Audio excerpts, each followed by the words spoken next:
ರಾಜಕಾರಣ ಅನ್ನೋದು ವ್ಯಾಪಾರೀಕರಣ ಆಗಿದೆ.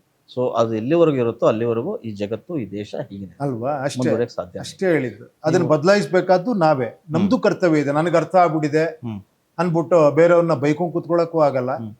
ಹೇ ಇವರೆಲ್ಲ ಎಲ್ರಿ ಉದ್ಧಾರ ಆಗ್ತಾರಂತ ನಿರುತ್ಸಾಹಿಯಾಗಿ ನಾನು ಇದಾಗಿ ಮಾಡಿದ್ರು ಕೂಡ ನಾನು ತಪ್ಪು ಮಾಡ್ತಿದ್ದೀನಿ ಅಂತ So, ನನ್ನ ಬಹುಶಃ- ಕರ್ತವ್ಯ ನಾನು ಮಾಡ್ಬೇಕು. ಬಹುಶಃ ನಿಮ್ಮ ಮಾತುಗಳನ್ನ ಜನ ತಪ್ಪಾಗಿ ಅರ್ಥೈಸ್ಕೊಂಡಿದಾರೋ ಗೊತ್ತಿಲ್ಲ, ಅಥವಾ ನೀವು ಗೊಂದಲದ ಮಾತಾಡ್ತಿರೋ, ಅಥವಾ ಗೊಂದಲಗಳಲ್ಲಿ ಅವ್ರಿದಾರೋ ಅದೇ ಗೊತ್ತಾಗ್ತದೆ. ಹೇಳಿದ್ದು, ಎಲ್ರು ಹುಳ ಬಿಡ್ತಾರೆ ಅಂತಾರೆ. ಹಾ. ಅವ್ರಿಗೆ ಅರ್ಥ ಆಗ್ಬೇಕು, ಹುಳ ಅವ್ರ ತಲೆಲಿರೋದು ನಮ್ ತಲೆಲಿರೋದು.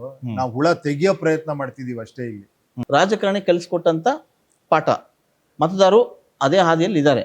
ಸೊ ನೀವು ಅದನ್ನು ಬದಲಾಯಿಸೋಕೆ ಹೊರಟಿದ್ದೀರಿ, ಆದ್ರೆ ಮತದಾರ ಬದಲಾಗ್ತಾ ಇಲ್ಲ.